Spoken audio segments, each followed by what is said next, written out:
Welcome to a Seaside Safari. During the next half hour, we'll journey to Catalina Island where we go snorkeling with fish. We'll also learn what makes crashing waves crash and how you can make a wave machine at home. Along with these stories, we'll show you how the Marine Mammal Stranding Network helps seals and sea lions on our California coast.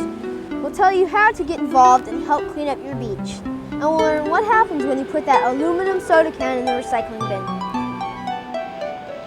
Hi, I'm Lisa Mariano. And I'm Adam Foster.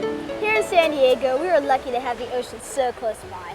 We can stroll the beach, play in the waves, or watch a cool sunset. But there's more to the ocean than meets the eye. Beneath the surface, it's a whole other world, a world filled with wonder. So come with us and explore the ocean beyond the surf.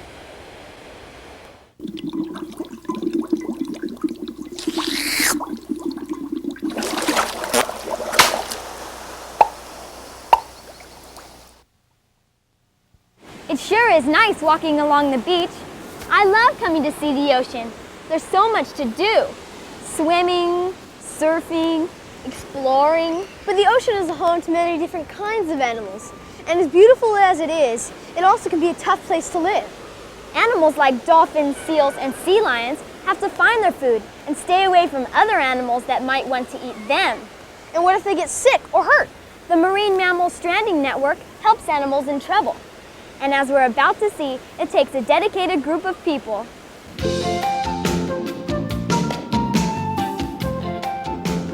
When you're playing at the beach or swimming in the ocean, it's easy to forget about the animals that live in the sea. But you can be sure that dolphins, seals, sea lions, and more are there, even if you don't see them. While these animals usually avoid contact with people, sometimes they need our help. When a marine mammal gets sick or injured, or is just too young to make it on its own, it will beach itself.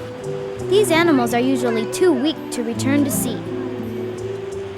SeaWorld has a special program designed to care for such animals. Called the Beached Animal Rescue Program, staff from the park travel to different beaches rescuing marine mammals in trouble. They hear about these animals through phone calls from lifeguards, surfers, park rangers, joggers, or others enjoying a day on the beach. Christy Smith, a SeaWorld animal care specialist, describes the condition many of the animals are in when they arrive at the park.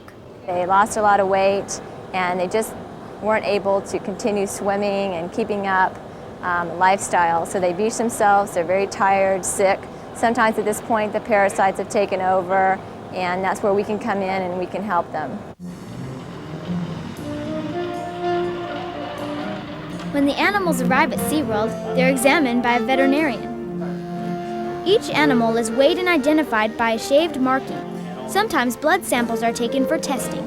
When this work is completed, the animal is placed in an enclosure with others of a similar size. The staff at SeaWorld try to make the beached animals' temporary home as much like the wild as possible. We do not want to make these animals pets. These are wild animals. They're animals that have beached, and all we're doing is we're trying to rehabilitate them, and then we want to get them back out into their natural environment as quickly as possible. Most beached animals stay at SeaWorld for 2 or 3 months. This provides time for them to rest, receive medical treatment, interact with other animals, and recover from any illness. When beached animals appear fit enough for life at sea, preparations are made for their release. Animals are guided into special transport units and loaded onto a release vessel. Usually several animals are released at once. The boat travels 10 to 12 miles out to sea. It is not always easy for SeaWorld staff to say goodbye to these animals, but they know the goal of the program is to release healthy animals back into the ocean. Sometimes we get attached to them, but it's always nice to see them go. You know, when we release the animals back out into the ocean and they swim away, it's just a real nice feeling. It's real comforting to know that we took care of them, that we were primarily the reason they are able to live a normal life. Animal care specialists sure keep busy. SeaWorld picks up between 50 and 200 beached animals each year. 1991 is on the record pace. So far, more than 215 animals have been rescued. For an animal that's feeling weak, swimming in ocean waves can be very tiring. I know I get tired when I go swimming. Me too. I've always wondered where ocean waves come from. I have a feeling we'll be learning about that next. Coming up in Science Corner, Danielle Oki tells us a little about the ocean in motion and how we can make a few waves of our own. The ocean is never motionless, massive, and powerful. It brings one thing to mind. Surf's up, dude. But hold on. What is it exactly that allows us to get tubed? Waves. No, not that kind of wave. This kind.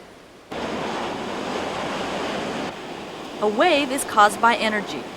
Energy that travels through water. It may have been caused by wind, an earthquake, a landslide, or even by other waves. Most waves are caused by wind moving across the surface of the ocean. Not all waves are the same size. Some waves are just ripples on the surface of the water. Others become long, low rollers called swells. Swells can travel thousands of miles. Swell. As waves approach the shore, they go from deep to shallow water. When this happens, they slow down, the lower part of the wave slowing more than the upper. The top of the wave, or the crest, leans too far forward and breaks over. We can use the energy of the forward-moving wave to give us quite a ride on a surfboard. Nearly all of the wave's energy is lost once it breaks. You can see this by making a wave machine at home. All you'll need is a clean empty jar, a bottle of mineral oil, some distilled water, and blue food coloring. In the jar, go ahead and mix your mineral oil, your distilled water, and a few drops of blue food coloring.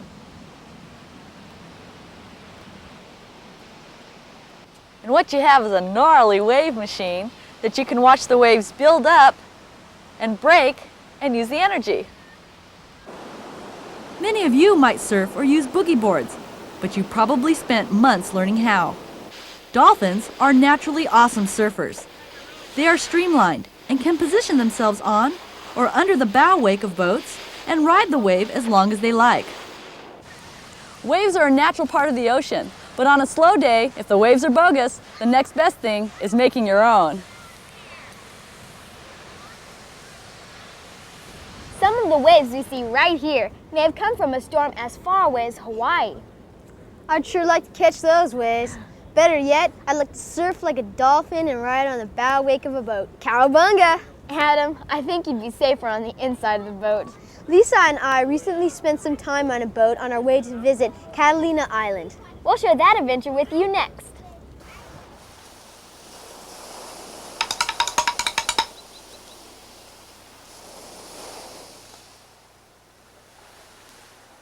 Welcome back to a seaside safari. We can enjoy the ocean from the beach or on the water, but what about in the water? Adam and I got the opportunity to explore some of our incredible coastline in a different sort of way. We saw lots of things people don't ordinarily get to see. And with the help of a SeaWorld marine life expert, we learned about animals we haven't seen before.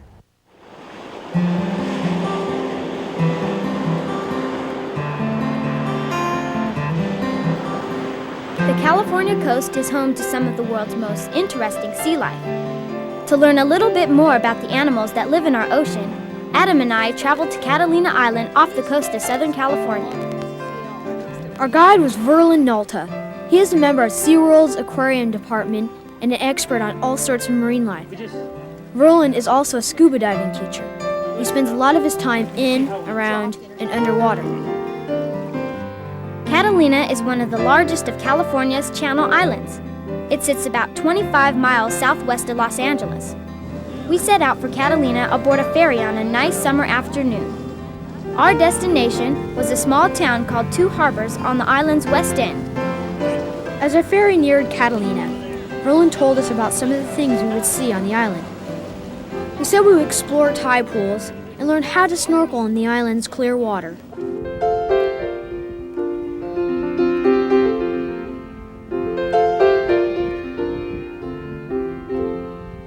In a spot close to Two Harbors, Verlin took us on a walk along a rocky shore to show us an intertidal zone. Shallow pools left over when the tide goes out are where hundreds of different kinds of animals make their homes. But as we walked, Verlin explained that the pools are very delicate places. He said it's okay to pick some kinds of animals up, but we should always put them back exactly where we found them. We saw a lobster mold, the hard shell left over when a lobster grows too large to fit in it. This is a lobster mold. You can see the entire animals here, legs and arms and tail, and it's hollow on the inside.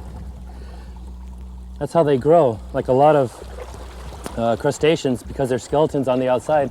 In order to grow, they have to shed it. And they're real vulnerable at that time while they pump up that soft shell underneath, and other predators can have them. So this guy's probably hiding. Our exploration was fun and we learned a lot, but an even bigger adventure was still to come. In 2 harbors, we boarded a boat called the Garibaldi to learn how to snorkel.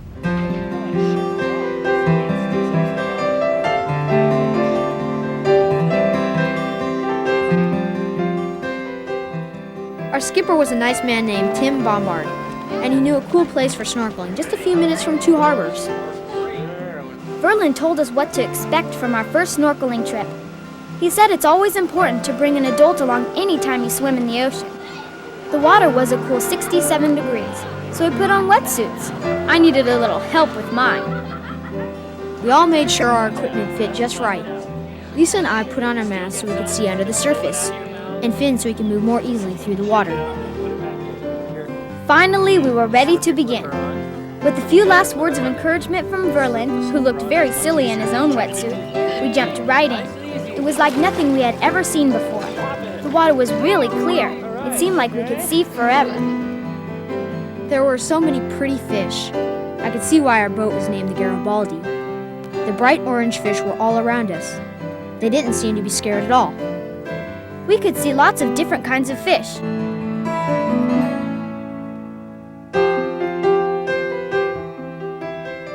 Verlin could dive all the way to the bottom to bring things up for us to see.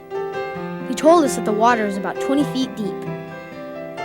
After just a few minutes in the water, Adam and I were swimming and diving right alongside Verlin.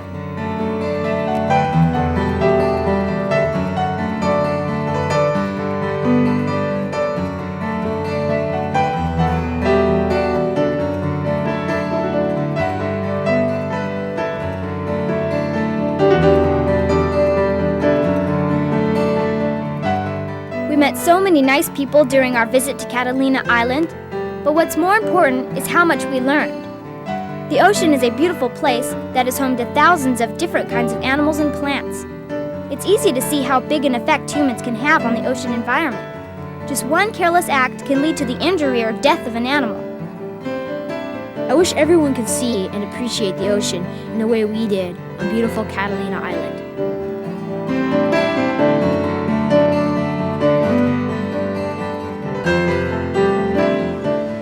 Thanks, Verlin, for helping us learn firsthand the importance of marine conservation. The animals are really neat to see, but there's something else that's very important in the ocean. Just off our coast lives an underwater forest. Wait a minute, Adam. How can a forest go underwater? This particular forest can, and it has some of the fastest growing plants in the world. When we come back, we'll investigate this forest of the sea.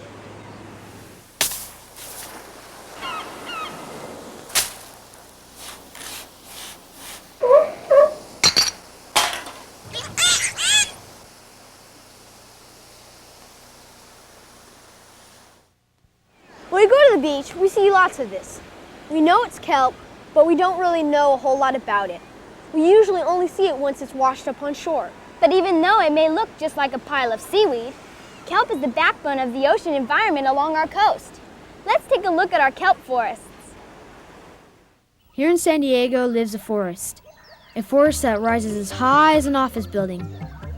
A forest with leaves so thick the sun is blotted out and it is dark below. A forest filled with wild animals. Wild animals very different from what you might expect to find in the woods. There are no lions and tigers and bears here because San Diego's forest is in the ocean, underwater. It is a forest of giant kelp.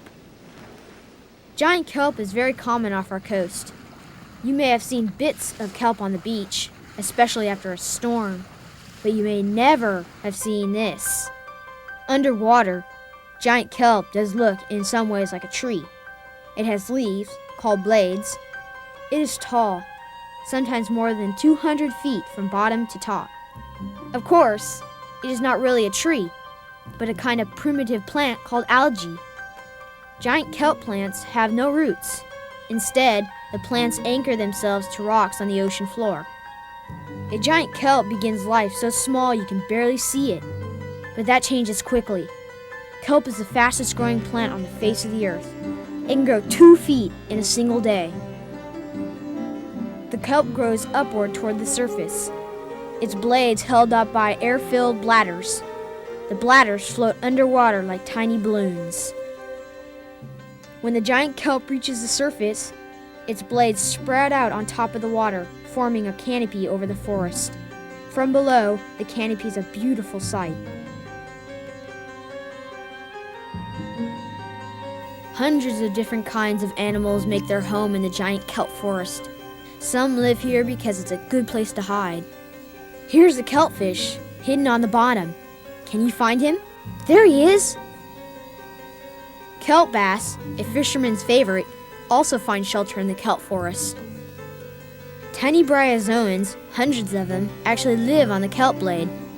Senoritas dance in the forest canopy, while an octopus watches from below. Octopus are quite shy and are quick to hide if danger approaches. But not every animal in the kelp forest is looking for shelter. Some are there to hunt. This harbor seal is looking for a fish to eat. So is this lingcod, although it must be careful not to get eaten by the harbor seal. At the bottom of the kelp forest, a moray eel waits for a meal to swim or crawl by. If anything tempting gets too close, the eel will grab it with its sharp teeth. Some animals even eat the kelp itself. Purple sea urchins usually hide in the rocks, waiting for bits of seaweed to break off and drift down to them. But sometimes sea urchins cause problems for the kelp forest. If there's not enough food, they'll leave their hiding places and march across the ocean floor like a purple army, eating all the seaweed in their path, including kelp. The sea urchins eat just the bottom of the giant kelp. The rest of the kelp plant breaks off and floats away, wasted. In this way, sea urchins can kill entire stretches of kelp forest, creating barrens where few animals can live. There are animals that eat sea urchins, like spiny lobsters, sheep's head, and north of San Diego, sea otters. When these animals are around, there are fewer sea urchins, and this overeating is not such a problem. This is good news, not only for the kelp, but also for the animals that call the giant kelp forest home. This ice cream sure is good. You can thank kelp for that.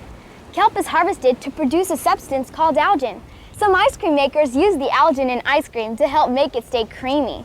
Well, if I'm gonna eat kelp, this is definitely the best way to do it. I'll go along with that. So you ready to take a walk? Okay, but before we go, let's throw away our trash. We don't want to litter our beach. And we'll save our soda cans for recycling.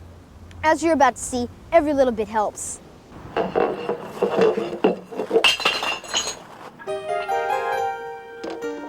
Recycling is probably the easiest and best way to conserve our environment. It saves energy, reduces landfills and pollution, and helps protect the homes of all who live on land and in the sea. It also allows us to use materials we've used before. When we recycle a product, like an aluminum can, it travels in a big circle. After we've finished drinking a soda, for example, the aluminum can may be dropped in a recycling bin.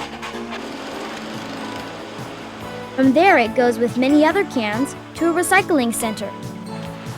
After being sorted and packaged, the center sends blocks of aluminum cans to a processing factory. At the factory, the cans are shredded into small pieces of aluminum. Those pieces are cleaned by hot air at a temperature of 1,000 degrees Fahrenheit. That's almost twice as hot as the surface temperature of Mercury, the closest planet to the Sun. The cleaned aluminum is then placed into a big melting pot, where it is stirred until it turns into liquid. It is poured into huge molds called sows. When the aluminum hardens, it is emptied from the molds, put on trucks, and sent to places that produce aluminum products like cans, bicycles, and airplanes. The cycle is complete. There are a lot of other things that we can recycle besides aluminum. Many people recycle glass and paper, and most people don't even know that you can recycle plastic too. It's easy to start recycling. Shalita Winefield, Development Director from I Love a Clean San Diego, has some ideas about how you can become involved in recycling. It might be that you have a curbside recycling program at your house, and you can be in charge of that in your own household to make sure that your family recycles. There's a number of projects going on in the schools in your community. Other ways to get involved are to participate in local environmental projects or join the ecology club at school. Here in San Diego, we also can help keep our beaches clean by participating in organized beach cleanups held throughout the year. What a fun way to make a difference! It's important to remember that trash goes in the trash can. Being careful about this may help prevent a sea lion, fish, or seabird from eating it and getting sick. Also, recycle what you can. This is easy to do, and it helps a lot. I know I have fun at the ocean, and I'm going to do what I can to help keep it clean. We've done a lot today. We took a great trip to Catalina Island, we learned how beached animals are cared for, and we saw how waves are made. Plus, we explored the kelp forest and learned how important recycling is. We've had a lot of fun finding out about our ocean. And we've hoped you'd enjoyed it too. And if you're concerned about our coastline as much as we are, show us you care. Join your local beach cleanup September 21st. Hope to see you there. Bye-bye.